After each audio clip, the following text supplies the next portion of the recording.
how we move leadership forward requires vision. Vision is the indispensable fuel, if you will, that leaders run on.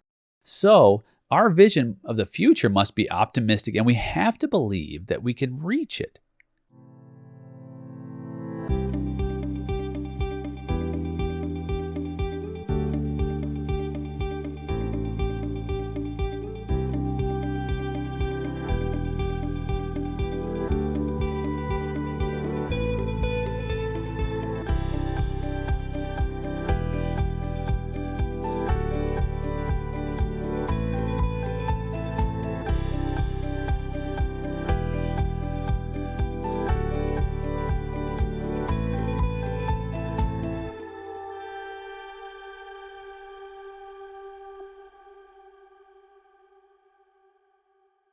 Hello, my friend, and welcome to this episode of A Call to Leadership. I am Dr. Nate Sala, your host. So glad you're here today.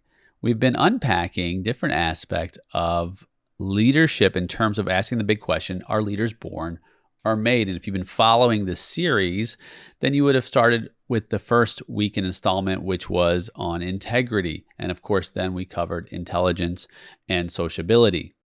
And if you have not listened to those, go back to episode 36, and you can start with integrity there. 39 will be intelligence, and 42 will be sociability. So here we are, episode 45, self-confidence. And we're really asking the question, how are leaders developed? Because it's so important to know, can I become an effective leader even if I am not born with a high level of intelligence, a high level of integrity, if I'm not a very sociable person, or if my self-confidence wanes, can I still be an effective leader? And the answer is yes, you absolutely can, because you can develop these attributes, these characteristics, and grow in your leadership. In fact, you can have all of these characteristics, all five, and we're going to cover the fifth one next week, which is determination. We can have all these characteristics innate, if you will, yet still be an effective leader. So it's not necessarily that you are born with them. They can create a disposition. But the question is, what do I do with what I'm given? What do I do with these basic building blocks, this foundation? Do I improve on them? And so as we're talking through this fourth element, self-confidence. Self-confidence is an essential of effective leadership. What is self-confidence? Well, it's been described as an attitude or a feeling. And confidence is really based on trust. And when it's self-confidence, it's based on trust in your own abilities, in your own judgment. And I've said, this attitude of trust, attitude plus aptitude equals altitude. Attitude plus aptitude equals altitude. So what is my attitude? Is it an attitude that I can get things done? Is my aptitude such that will progress me? In other words, do I have the abilities that match my attitude? Because you can have overconfidence, right? You can have an attitude of confidence, but yet you don't have the aptitude to get things done, and then you don't have the altitude. So, on one hand, you say, well, Nate, then should I have less self-confidence? No, it should be measured based on what you can accomplish. And another thing, and we're going to cover this later, you're rarely in leadership will you ever accomplish anything just on your own. In fact, that's what leadership is. Leadership is in groups, right? So it's not just you, it's the power of the group. So when you have self-confidence, you have confidence as a leader that you can take this group forward. So, and confidence is, why is it important? When we're confident, we are more likely to embrace opportunities.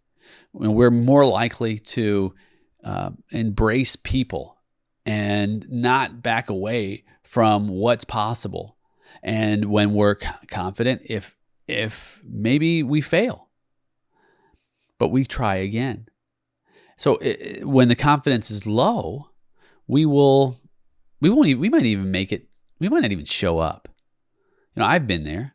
I've been there where my confidence has been so low in the possibility to make positive change that I didn't even show up. I didn't even give it a shot.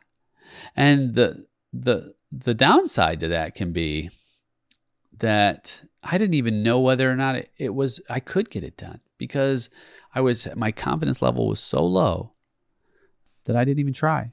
I mean, I remember when I was younger, I had a buddy who we would go out in the evenings and we would just mingle and meet girls and things like that. And he would always be mingling and meeting with girls. And I said, man, that guy, he's got so much confidence. And I was more of like a hermit type. And I was like, well, just maybe if someone came up to me, I'd have a conversation, right? Because that just wasn't my style.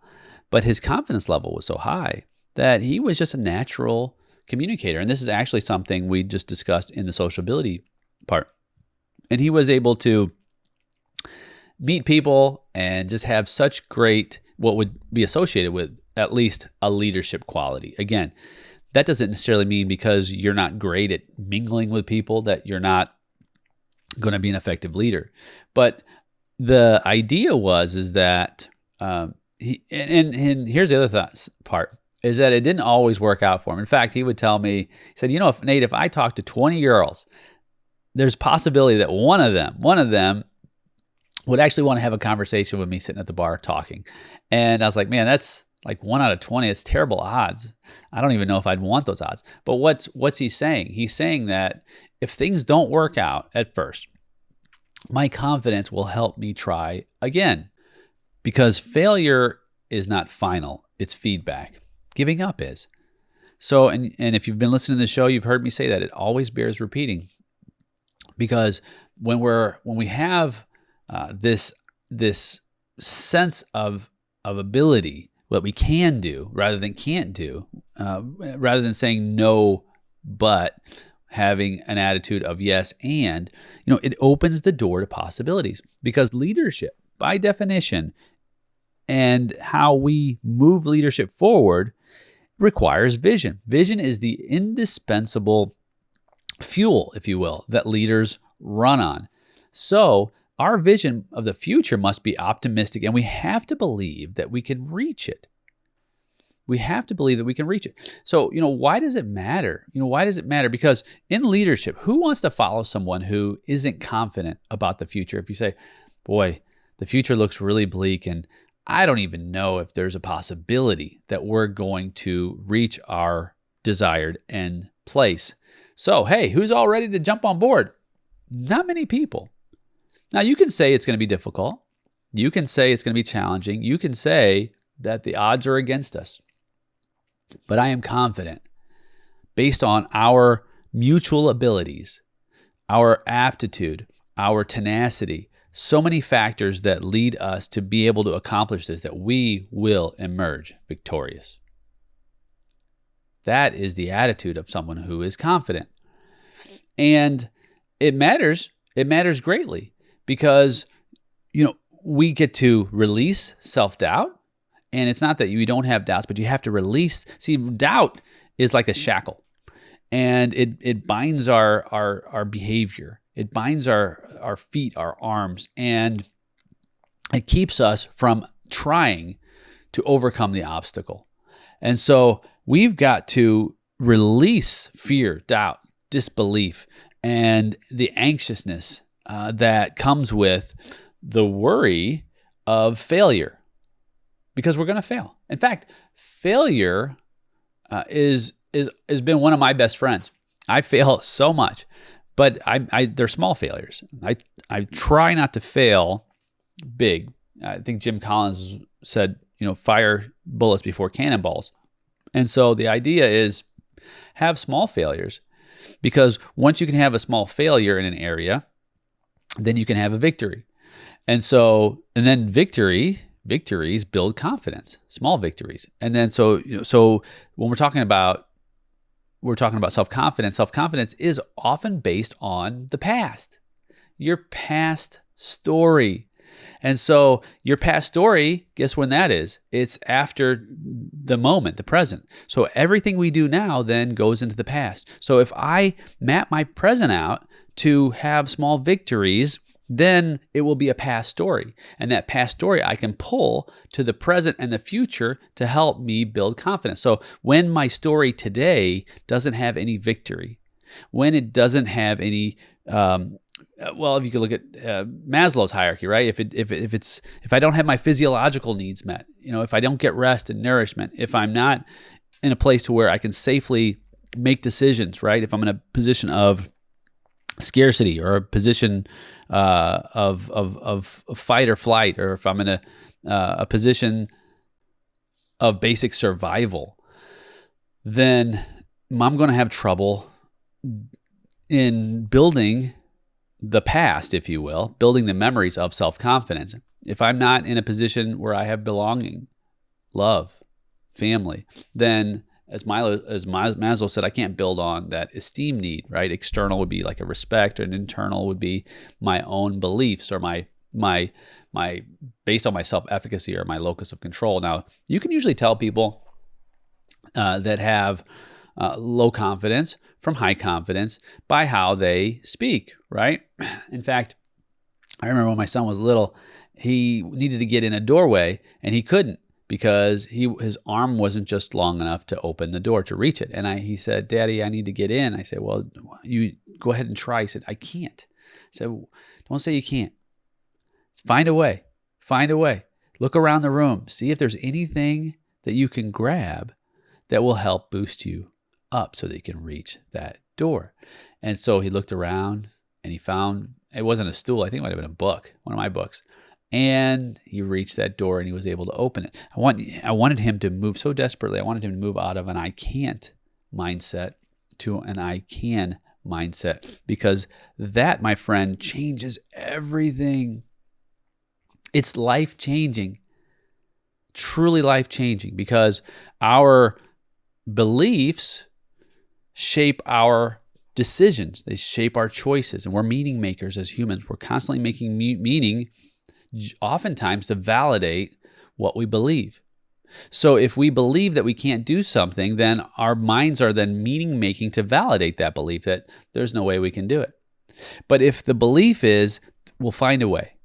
Let's find a way to do this. We are confident that we can make this happen. Don't know how, but we believe that there's a possibility that this vision of the future can be made real, as difficult as it might seem. And that begins to shape behavior. It begins to shape choices. So my effort then will increase or decrease based on what my perceived satisfaction is in the future. And that's actually out of Victor Vroom's expectancy theory, where he talks about what we expect will determine our level of effort. Of course, our level of effort determines our performance. Our performance determines our outcomes. Our outcomes determine our rewards, and our rewards, depending on how we believe we'll be satisfied by them, will determine our level of satisfaction. So the point is, this is all around the idea of self-efficacy. And the more I believe I can control my motivation, my behavior, my social environment, those circles outwardly, the more I will approach my high challenge situations with engagement rather than burnout, with mastery rather than misery. And guess what happens? Because my effort changes, so do my results. Right? Think about it like this. Think about like if you're training for an event, right? Or studying for a test. If you believe I'm going to fail this test anyway, so why even study? Right? So you've already determined, because we're meaning makers, because your confidence level is so low, that you're going to fail the test. So you don't even try. So then what happens? Of course you're going to fail the test because you didn't try. But if you believe, man, I think I might be able to get a C on this test. I may not ace it, but I'm going to give it my all. I'm going to study hard. I'm going to go all out. I'm going to focus 100%. And guess what happens? Maybe you get the B. Right? Because you had enough confidence to get you that C. Maybe you got the B. And maybe you got the C, maybe you got the D. But guess what? You didn't fail because you said, well, Nate, what if I'd still fail? That's okay. Now you know what's on that exam. So next time, if you have to take that exam, maybe you take it in life and not on paper, you know what those answers are. Because life is not just about the moment. Life is about the entire spectrum. It's about the past. It's about the present. It's about the future. So when I just focus on what can't be this very moment, it's an attitude of hopelessness. But if I focus on an attitude of what can be, it's an attitude of hopefulness. And so that attitude determines my direction and it determines my destination.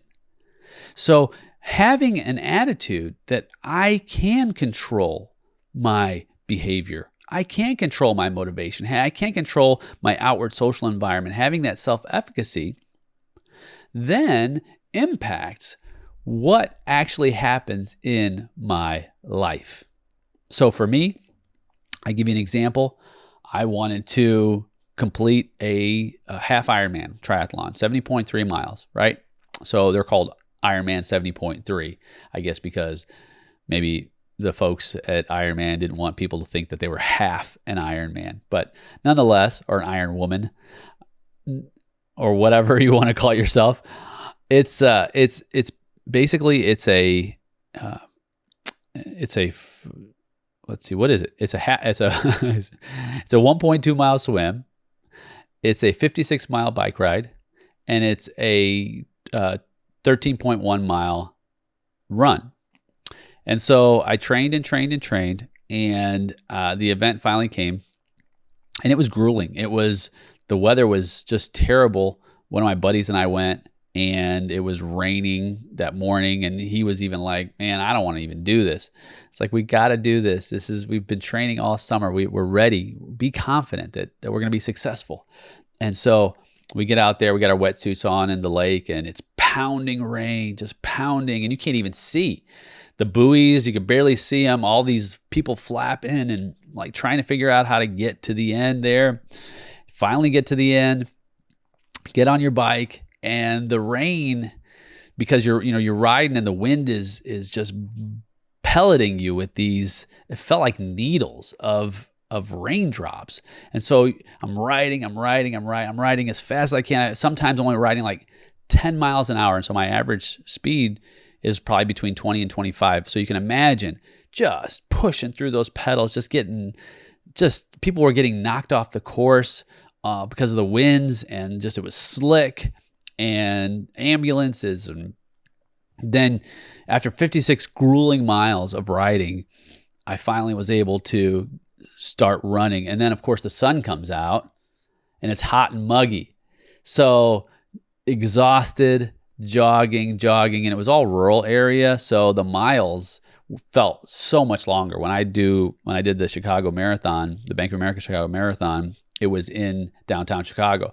So it felt like it moved a lot faster because there were so many people there. There was so much activity, but this was just you and trees and endless. There was no real like landmarks, and it was exhausted. I was tired, and my buddy had nowhere to be found. I finally finished the Ironman, and I was happy that I finished, and it was in the past.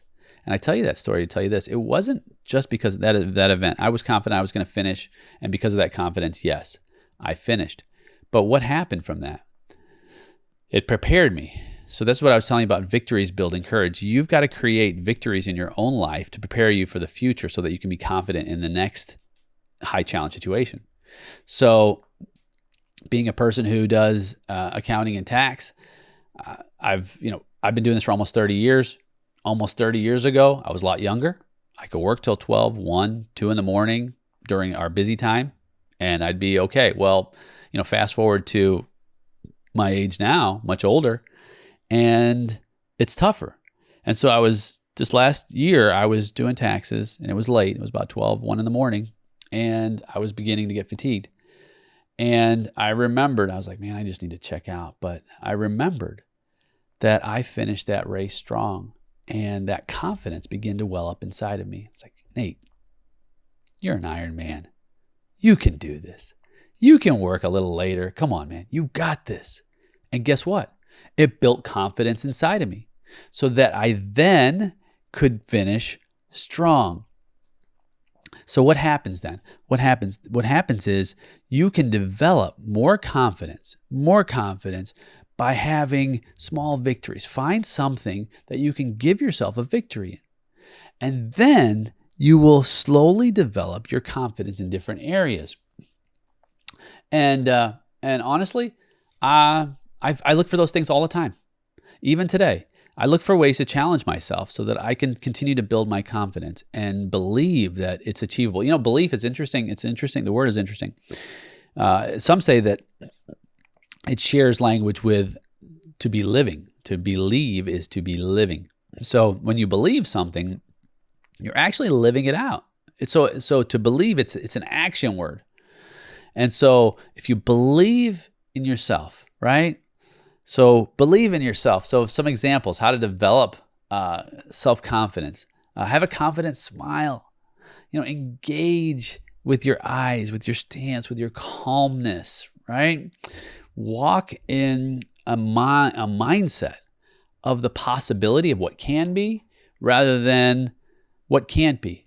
And this is where leadership comes in, because think about leaders who were self-confident and how that is contagious.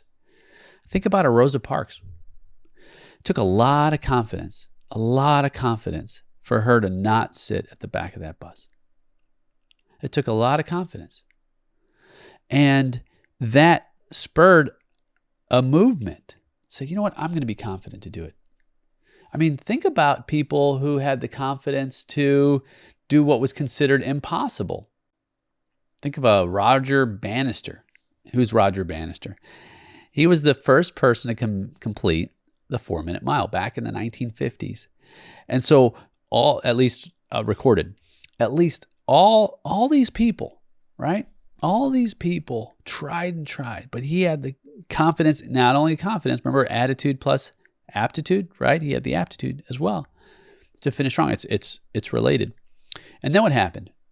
Not there long after, the next 4-minute mile, and the next 4-minute mile, and the next 4-minute mile. So were all these people suddenly faster?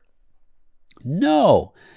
His leadership paved the way and helped people who had the aptitude develop the attitude to have the altitude.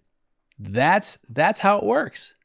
That's one of the ways that we build as leaders confidence in others, by our own self-confidence. That's why it's an essential.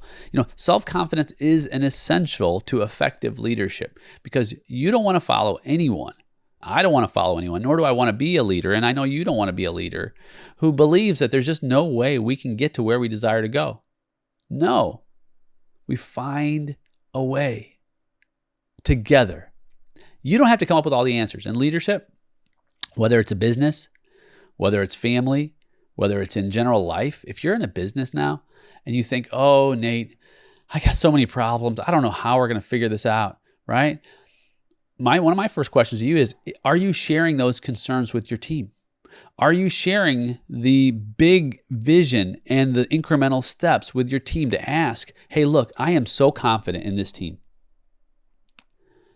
This is going to be one of the most amazing projects we've ever worked on. But it's not going to be easy. I need everyone's confidence to well up inside of them as mine is inside of me.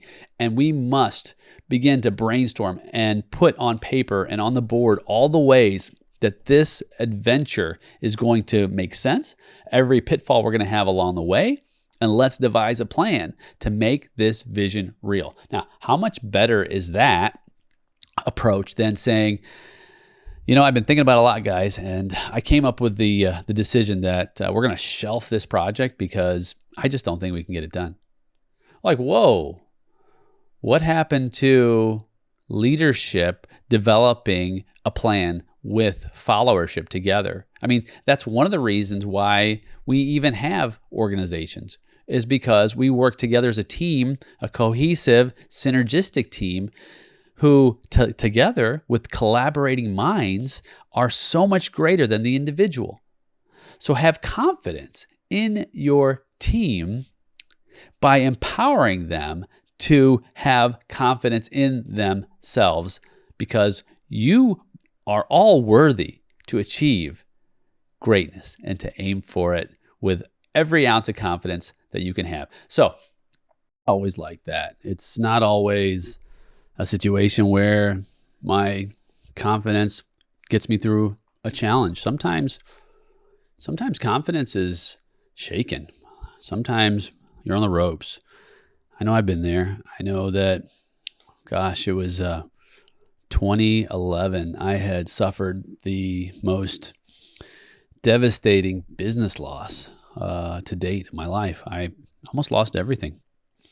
It was, I'd been successful about 15 years and made some moves that just were what we thought were great moves, but turned out that we were just hemorrhaging. And it was a new business opportunity I thought was going to be fantastic, but it ended up failing miserably.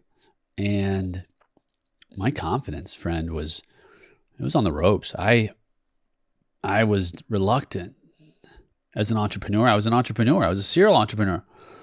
And I was nervous about starting over again, trying a new opportunity. And maybe you're there right now. Maybe your confidence has been shaken. Maybe you've had some serious setbacks. You're not quite sure that you can turn the corner. Well, you can. You will. I did. It was a step-by-step process. I know that one factor that was essential in developing and reinvigorating my confidence, because I look back now, I mean, that was 12 years ago. Now I'm back full steam, right? I've got tons of confidence in what we can do, even through failure. But that failure, what it did, two things. One, it taught me that I can get through high challenge situations, because I did. And then two, it taught me what I have to do that. And one of the things I had to do was surround myself with people who would help me to develop that confidence and bring it back up. Because there's a lot of pessimists in the world, and there's nothing wrong with having a clarity of what can go wrong, but that's not pessimism. Pessimism is when you're negative about all the possibilities. And those kind of conversations are energy drains, and they take you to a place to where you think, oh my goodness, nothing is ever going to work out. But optimism is a place of possibility, and really leadership and possibility go hand in hand, because leadership is about progress, moving forward. And so surrounding myself with people who were progress oriented, who lifted me up and gave me new life and energized me and breathed the attitude of accomplishment, that's what I needed. That's might just be what you need right now. You just might need folks around you, people around you, who will remind you of what's possible, not what's impossible. Because if you just focus on what's impossible, you'll get it. If you focus on what's possible, you'll aim for it, and you just might reach it, right? But guess what? You get everything along the way. Think of an Elon Musk who wanted to revolutionize the auto industry with sustainable automobiles. What about wanting to go to space? First reusable rockets. We've been doing the rocket thing for so many years, and he says it's just crazy that we are throwing away these very expensive rockets after one use. Let's find a way. Let's find a way to make these rockets reusable. And he did. People around us, all around us, have the possibility mindset. We've got to find them, and we've got to bind with them. That's what happened to me. That helped me tremendously, and it can help you too. The flip side of this is, can we be overconfident? Can confidence lead us to narcissism, overly ambitious goals, right? Should we just ditch this idea of self-confidence? Absolutely not. I mean, in family, sure, Yeah, we see it, does everybody get a trophy sometimes when kids are playing sports? Sure. Yeah. Is that a way to develop self-confidence? I would argue, and some other scholars argue, that it can be very dangerous, because if we tell everyone that every endeavor is going to give us a trophy for success, then we're going to be disappointed in life. It'd probably destroy our self-confidence, actually, because it's going to give us a jaded view. We need failures. As I said it earlier, failure is my constant companion, because it helps develop not only humility, but the struggle muscles to help me build my self-confidence, and the right kind of failures. It can't be necessarily, there's failures that are devastating and disastrous. And there's also, but we can still recover from those. But too many of those can be detrimental. But failures that lead us to figure out new ways, new ideas, to have victory rather than victimhood, to have mastery rather than the misery I discussed earlier. That is how we can move out of this narcissistic view of overconfidence and say, boy, there's an opportunity that we might not knock it out of the park the first try, and that's okay, because we're going to do it together. And that's really the serving leader. The serving leader is going to bolster and have the resources and the tools to provide to their followers, to give them every aspect of what they need to be confident in terms of their aptitude, so that their attitude can match it and reach that high altitude. My friend, self-confidence, non-negotiable. Hopefully I've given you some essentials and some patterns and some developmental tools on becoming self-confident in leadership. And today is your day. Today, master self-confidence. Walk a little taller, walk a little stronger, and just believe that nothing is impossible when you have the resources and the resourcefulness to make it real in a group of people who share your vision. I'm Dr. Nate Saul. I can't wait for you to join me on the next episode, Call to Leadership.